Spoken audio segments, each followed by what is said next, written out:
Top 10 mutual ஃபண்டில் அடுத்ததாக நம்ம பார்க்குறது குவாண்ட் ஆக்டிவ் ஃபண்ட் டைரக்ட் க்ரோத்தை 3 இயர்ஸ் ஆனுவலைஸ் ரிட்டர்ன் வந்து செக் பண்ணி பார்த்தீங்கன்னா 22.97 கொடுத்துருக்காங்க. 1 இயர் ரிட்டர்ன் 38.06, 5 இயர்ஸ் ரிட்டர்ன் வந்து 34.63%. இதுவும் நல்ல ஃபண்டு தான். எஸ்ஐபியில் மினிமம் இன்வெஸ்ட்மெண்ட் வந்து 1000 ருபீஸு. இதோட ஃபண்ட் சைஸ் வந்து 11,000 crores இருக்குது. மினிமம் ஒரு 5,000 ருபீஸ் இன்வெஸ்ட் பண்ணியிருந்தீங்கன்னா 1 இயருக்கு முன்னாடி 71,000 ஆயிருக்கும்.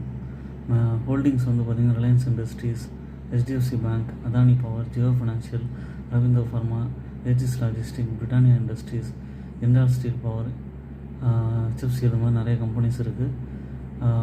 இந்த மாதிரியான ஃபண்டெல்லாம் வந்து லாங் டேர்ம் பெர்ஸ்பெக்டிவில் தான் யோசிச்சிங்கன்னா உங்களுக்கு நல்ல ரிட்டர்ன் கிடைக்கும். ஓன் அனாலிசிஸ் பண்ணிட்டு பர்ச்சேஸ் பண்ணுங்கள். I'm not a SEBI registered person. என்னோடய சேனலை சப்ஸ்கிரைப் பண்ணுங்கள். எல்லா வீடியோஸும் பாருங்கள், லைக் பண்ணுங்கள். தேங்க்ஸ்.